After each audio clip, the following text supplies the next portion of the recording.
have a vision of how you want a room in your house to look, but it can be hard to pull off. And one of the biggest challenges is arranging furniture to fit the space. Tierney Larkin with Larkin Living Spaces has some tips on how to master the skill. And I'm glad that you are here because it can be so challenging to make a room work best for your family. It's true. And yeah, what it really takes is planning ahead, honestly. That's the biggest thing here, to make sure you're not wasting money, make sure you're not returning everything a million times, rearranging. Well, and that's the thing. So why is it so challenging, do you think, for people to arrange and rearrange furniture? Why can we not get it? I think it's just, like I said, planning ahead. There's just a few things that you really want to think about before you purchase anything, right? So that's one of the big things. And I part of my problem too is you get these beautiful furniture catalogs that come in and you're like, I love that.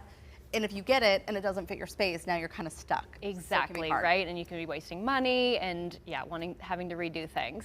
So what kind of things should we consider, including like the function of the space? Yeah, so function would be the most important thing, I would say. First, you want to think about, how will this room be used? What are we going to do here? Is it, do you have a family room that you are going to be using to lounge and watch television? So in that case, you'd want furniture kind of facing the TV. Right. Or is it a family room where you're going to be using it for conversation? And in that case, I would say, you want your furniture set so maybe the pieces are facing each other, so you're having a conversation with another person, more centered in the room. So you want to think about the function, especially first of all, and then also the flow. So yeah, these are examples. These are two examples. As you can see, these are two very similar rooms, very similar family rooms, but the function is completely different. The one on the top left, that would be more of a conversation room, where the furniture is pulled more towards the center of the space. It's facing one another, whereas the bottom right is something that is set up to watch the television.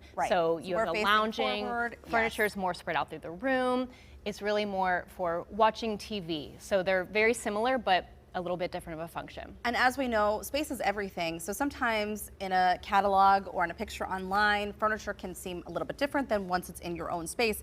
So that's something to definitely keep in mind. And I think we have examples in a bedroom, right? Yeah, so you want to, so here's two different bedrooms, two sizes, two different functions here, but also something you really want to keep in mind when you're purchasing furniture is the size of your room and proportionate to the size of the furniture you're buying, because you don't want a large room with small furniture or a small room with large furniture. You really want it to be proportionate to the room you have. So even one of my favorite things to do is even get out that painter's tape the furniture on the floor that you want to buy, look at the dimensions online, tape it out, make sure it's going to actually fit in your space. You can get a really good feel for how it's going to feel. Well, because one of your tips too is like the flow and the balance of the room, right? And the symmetry of it all.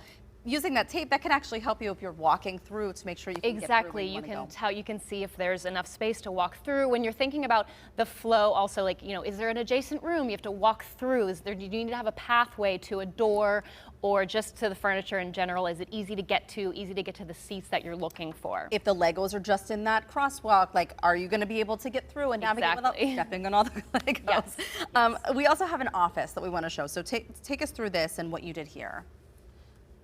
Oh, here we go. Right, so this office, what I love doing this with an office space is trying to put the desk in the center of the room. A lot of people are tempted to put the desk up against the wall, so they're facing a wall, or up against the window, but I encourage you to play with centering a desk in the room. It creates a really nice flow. You can get to all the storage pieces here. It also gives you that view when you look up from your screen. You can look out the window towards the door. Your back's not to the door. I don't like to work with my back towards the door, facing the door. I feel like someone's going to sneak up behind me. Right, exactly. So I always like to be facing out into the room where you can see things, and also just better for your eyes to look up from the screen and not be right against the wall. We also have a study that you designed, so we want to take a look at this and tell us about this space.